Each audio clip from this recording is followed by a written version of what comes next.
Welcome to the podcast, Kill Complacency. Here we inspire intentional living by motivating others to handle hard better. And here's your host, Marty Hofmann.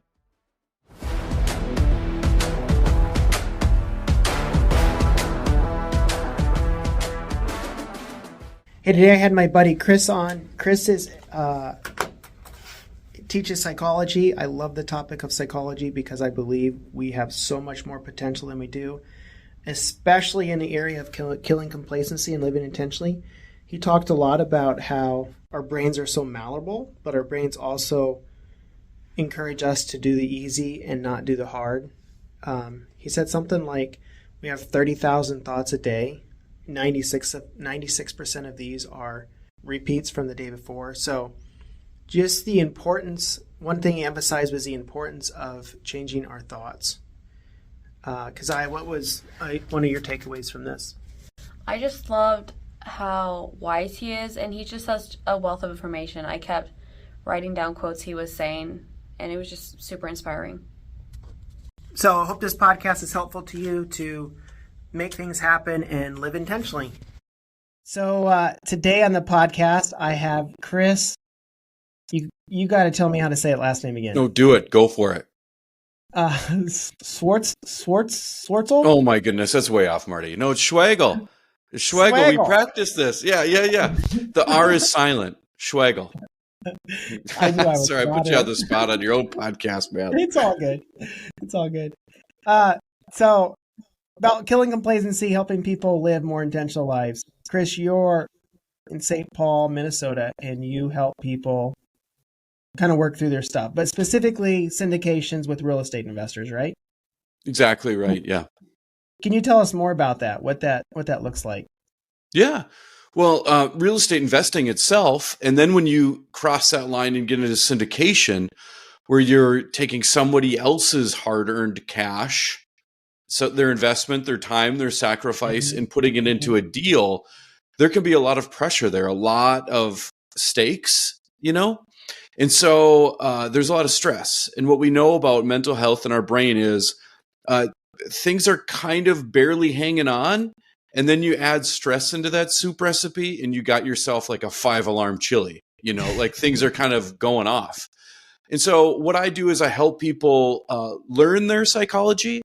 I help them leverage their psychology and embrace their psychology so that they can essentially get out of their own way and start raising more capital and closing more deals.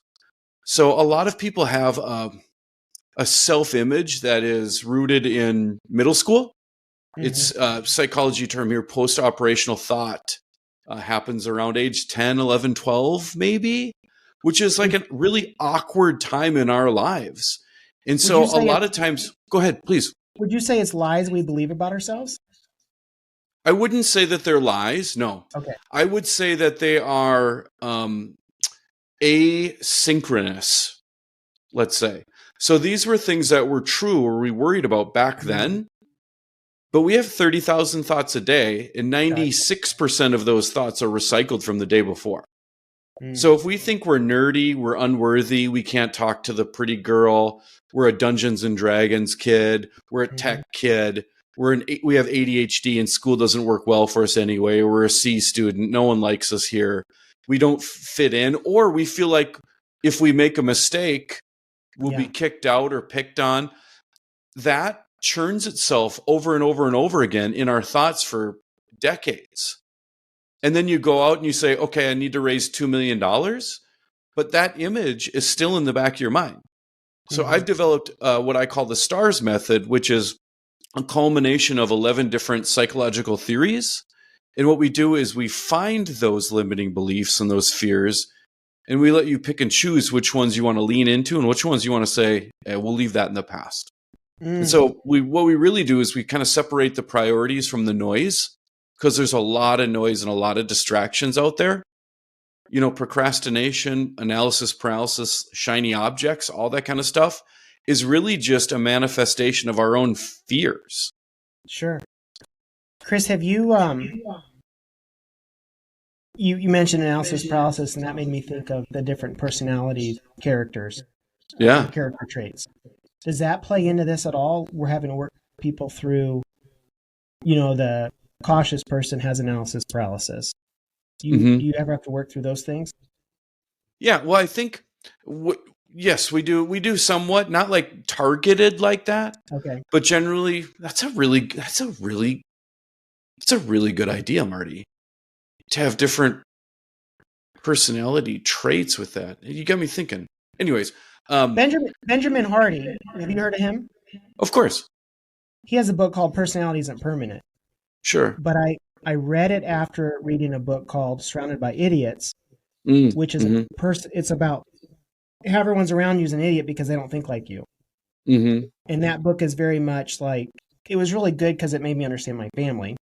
But then Benjamin Hardy's book, Personality Isn't Permanent, just slams that book in its face, saying we're not limited by who we are, our personality. Yeah.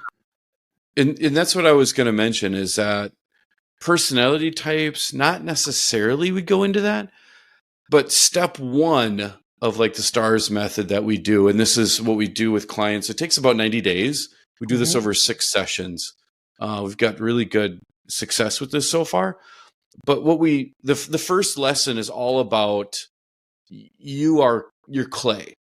You are moldable clay, and you've just chosen to stay put. And a lot of times when we grow, it feels uncomfortable because our subconscious wants us to be this identity. There's this concept of cognitive dissonance, which says, I believe one thing, but then I run into another thing on the outside. And those things are dissonant. And so what wins? Our subconscious wins all the time. So for instance, if I say I'm unworthy of raising $5 million for an apartment building, and I go to a rah conference and learn everything I need to know and beyond about raising $5 million for an apartment building, and then I go back to the real world, my subconscious takes over and says, no, like, who are you kidding? We're not that guy. And so we have different ways to kind of mold that, and different ways to work with your subconscious to kind of like massage that, comfort zone to make it bigger and bigger. We can use mental imagery. We can use affirmations. We can reach out to other people in our sphere and ask them about us. But really, it's a lot of mental work and mental practice to get reps in to start getting new songs in the playlist in our head. Would you say it's easy to stay in what we know? I mean, it's harder to grow, right? It's harder absolutely. To lean in. It's easy to stay in the complacency of today and just do what we've always known, right? For sure. And that's why kill complacency is active. It's not like a passive thing that you just sit back and you have it done. You're actively working on it. Our brains are not meant to make our lives good. They're not. In fact, they will actively sabotage you growing into something better. Really? Our brains are meant to make our lives easy. And so killing complacency is literally a verb. It's an action. It's something you have to do. It's not something that just happens. You have to work on it. That's good. That I've kind of taken up running, and it's a verb too, You can't just run a marathon. You've got to put your reps in.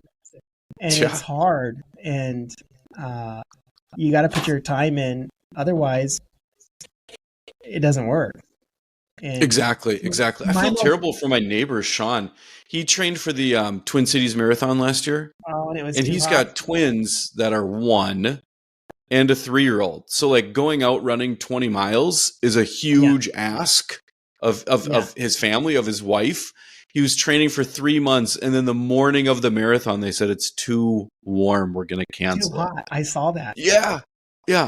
So I said, what are you going to do? And he's like, I don't know. When I'm done with this 6-pack of beer, I'll let you know. And I was like, okay. Well, that's hard.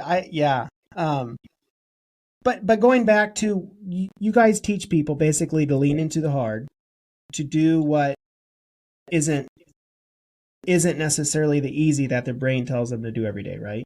Yeah, exactly. So you guys help train them to have bigger, better thoughts. Yeah, just different. Just different. Mm-hmm. I mean, you can put the label of bigger or better on it however you choose. I mean, it's your life.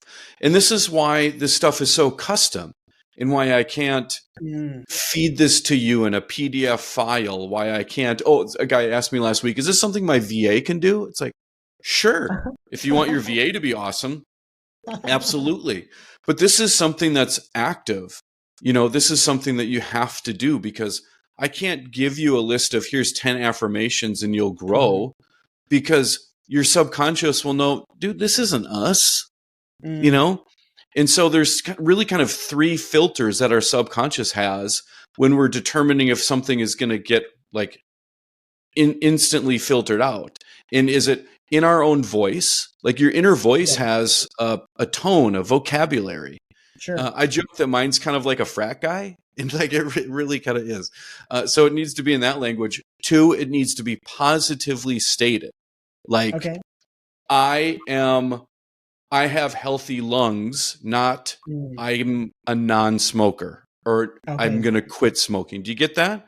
Like it has to be positively stated, not negative, because then our subconscious is like smoking. Cool. Let's smoke. It doesn't get that yes, no. And then last, it has to be in present tense. Because if you say something like, I'm on my way to raising $1 million, your subconscious is like, cool, man. Sounds good.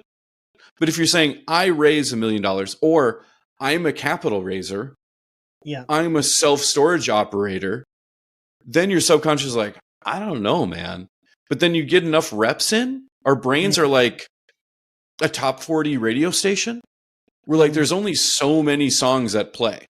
So if you can start to get some more intentional songs in there that you want to hear, it's just going to go into heavy rotation. And so then what happens in your subconscious is like, well, I don't know. Let me go to the conscious, our eyes, ears, to see what's around me. And then your eyes and ears see you listening to podcasts, putting out LOIs, talking to investors, attending conferences. You're buying a suit, things like that. And it's like, maybe we are a self-storage operator, and so those are one of those ways that you can kind of massage that comfort zone. Did you say earlier 36,000 thoughts a day, 90% are yesterday's thoughts? Something like that? Yeah, who knows? I mean, I said 30,000 thoughts and 96% of them are recurring, but you could be right too. I think it really kind of depends on which study you're looking at. No, I was trying to quote you. So whatever you say, 30,000, 30K a day, 36. So we only have the 4% is what we need to retrain. Yeah. Mm-hmm. Well, actually, I shouldn't say that. No, the 4% is like the new stuff that happens to us, which is very little. What you want to do is you want to get in there and you want to know that there's like 96%. Well, if 30,000 would be 28,800 recurring thoughts. So if you can put a wedge in there and start to get a couple of intentional thoughts or some contrarian thoughts or some growth thoughts, that's going to be really powerful because that's going to spin and spin and spin. Because the next day it's going to be the same. Next day it's going to be the same. And you keep hammering at it. And I'm not talking about a lot, but if you can do this a minute at a time for 5 times a day, or here's something that my client taught me, which is so great. I don't know why I didn't think about, because we can't think of everything. But what he does is he puts his affirmations on the mirror of his bathrooms. So then whenever he's washing his hands, he does his affirmations. And he told me he went to his first conference and he wasn't going to put Post-its on the Marriott's mirrors. Yeah. But he's so trained now that he washes his hands and he just says to himself, hey, what was it? I'm valid and I'm knowledgeable. He just says, I'm valid, I'm knowledgeable. And he just heads back to his conference. That's so cool. And that sounds like voodoo hippie stuff. But that dude came home with a $6.5 million check. So that's pretty cool. Brian Tracy talks a lot about validations and saying them in the positive. That was when I was first probably introduced to it, was hearing it from him. And I think his book called Goals. Brian Tracy's awesome, man. Yeah. Absolutely. He would be right in line with you, right? With mindset. Oh, for sure. Yeah. For sure. And he and I see a lot of things alike. I'm trained in psychology, so I can kind of add that. I've been working in the psychological field for the past 19 years. Yeah. How long have you been in niche down to real estate syndicators? Just in the past year. Okay. I've been a real estate investor myself for the past 11 years.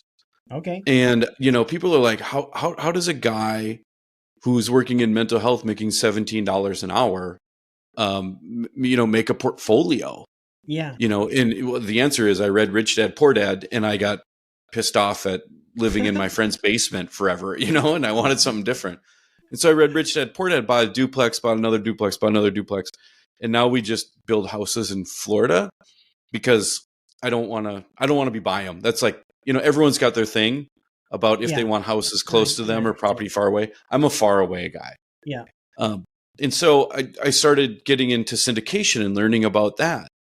What I found is I don't love doing deals. I don't love the analysis. I don't love the due diligence. What I love is the teamwork. I love the team building. I love the leadership aspect of it. I love raising capital. I love sales.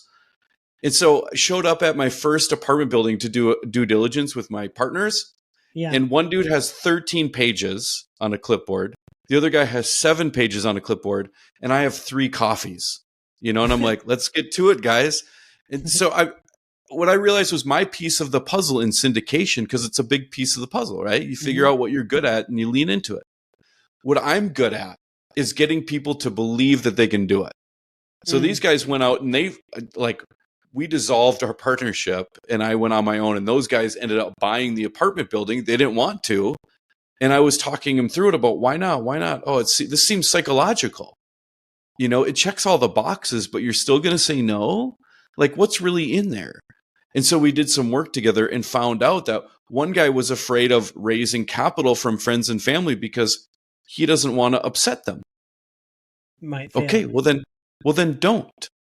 Then don't. Do all the work and invite them to be a part of it. If they want to be a part of it, great. If they don't, cool. But you're going to work your tail off to make sure that it works. Yeah. And so one of them said, I would have paid big money for this. And I was like, really? Yeah. So then I just kind of started, I realized that I was getting a lot of calls and a lot of people reaching out just for pep talks here and there. I don't want to get on LinkedIn. I don't want to go on podcasts. I don't want to do this. I know that I got to start a meetup, but I don't want to, all those kinds of things, and just kind of grew the business from there. And so it's really exploded. That's cool. Is it, Chris? I would imagine it's similar, whatever niche it is with psychology, right? You're still going to help somebody overcome whatever hurdles they are. Yeah. You're still going to start with clay and make them into something, right? Mm-hmm. Yeah, absolutely. Same thing. We have the same psychological studies, all that kind of stuff. And most of those are on freshman college kids who need credits. So we know a whole lot about freshman college kids, and the funny thing about psychology versus other sciences, if something happens 99% of the times in physics, we're like, what's up with that other 1%? But if something happens 70% of the time in psychology, we're like, that's a theory. That works. Because we're all so different. Yeah. We're all wired so differently. We have such wildly different families, family backgrounds, ancestry, goals. Like we eat different foods and exercise differently. We're all so different. And so it's why it's such a customized field. Earlier you mentioned Rich Dad, Poor Dad. Do you feel like that's a mindset? I sometimes feel like that's more of a mindset book than a real estate book. People call it a real estate book, but yeah. Do you really think it's about adjusting your mindset and how you view money? Oh, absolutely. For me, absolutely. And I've been in the room. I haven't met Robert Kiyosaki before, but I've been in the room where he's talked, and I know he talks about it's just an accounting book. But I don't think so, because at the time I read that, I was 31 years old, Marty. 31. It's like way too old to be living in a friend's basement. Yeah. It was a den too, like no windows, like illegal. So I was way too old to be living there. And I read that book, and definitely my mindset shifted. And I still push away the doubts of my relationship with money, My Okay. family of origin doesn't have a lot of money, and I come from farming backgrounds. So a big core value of mine growing up was you get what you get and you don't throw a fit, Hmm. right? And that's fantastic. That's a fantastic way to practice gratitude. That's an awful money mindset, Yeah. because I thought that, hey, I always wanted to help the world.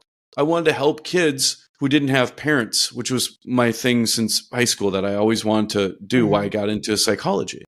And so I would work with kids who were abused by moms and dads or aunts and uncles or whatever. I was working at a domestic abuse project, just thinking I'm always going to make $17 an hour. It's just the lot I picked. Mm. But like a true Minnesotan, I was passive aggressive as hell about it. I was like, oh, it must be nice to go to Costa Rica because you're a banker and don't help out the world.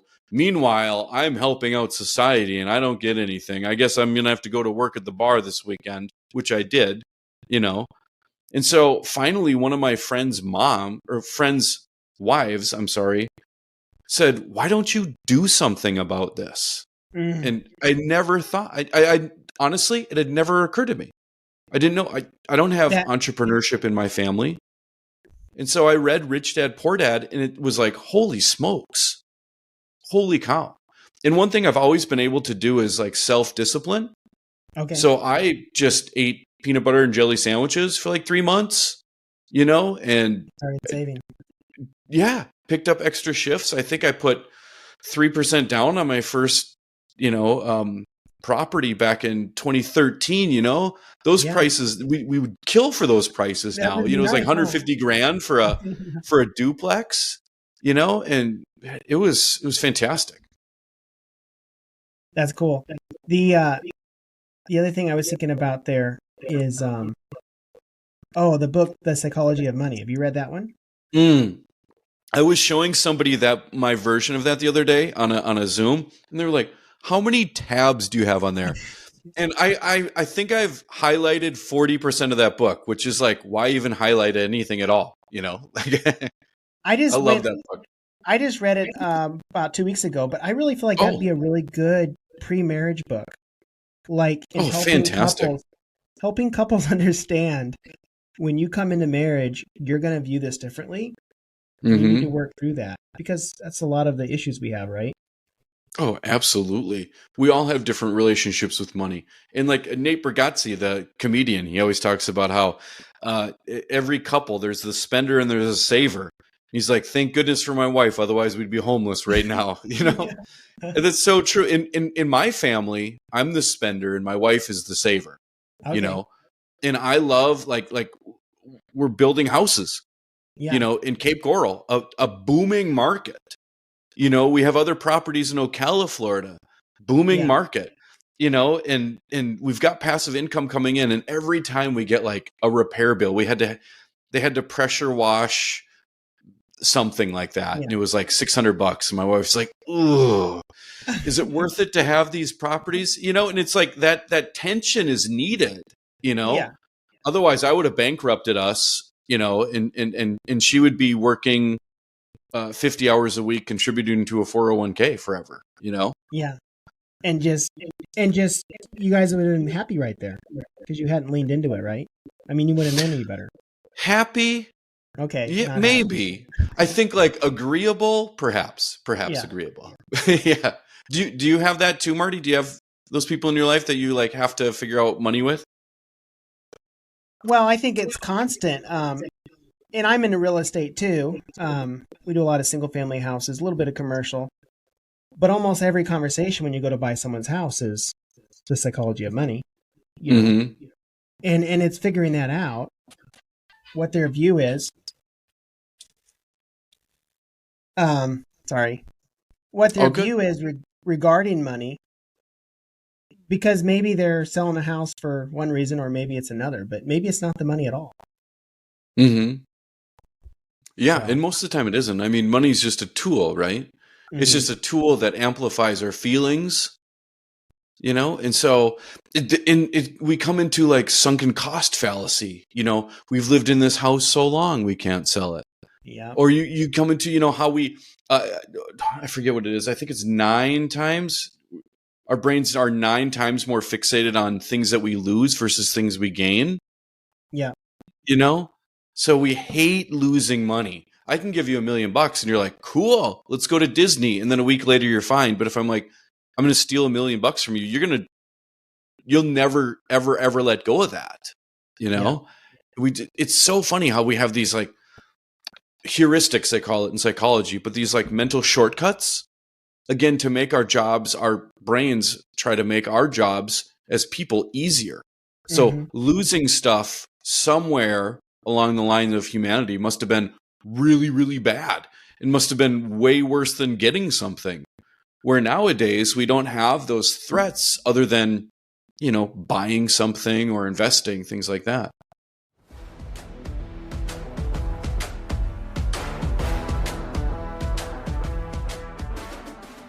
Hey, just wanted to thank you guys for listening to the end.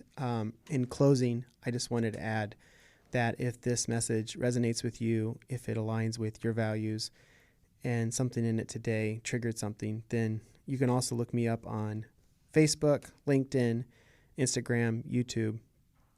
We are really trying to help people live more intentional lives to kill the complacency with which they have subscribed to. I know there's many ways which I get sucked in all the time. So if this is beneficial, follow me there, spread the message, share. And if you want to wear a billboard of a message of kill complacency or live intentionally, then check out my merch store in show notes as well. But it's www.mindsetshop.com. Mindset is with an X, so it's MINDXET shop, SHOP.com, mindsetshop.com. Check it out. Thank you guys so much, and have a great one. Thank you for listening to Kill Complacency. Follow and share our podcast to change lives and inspire growth.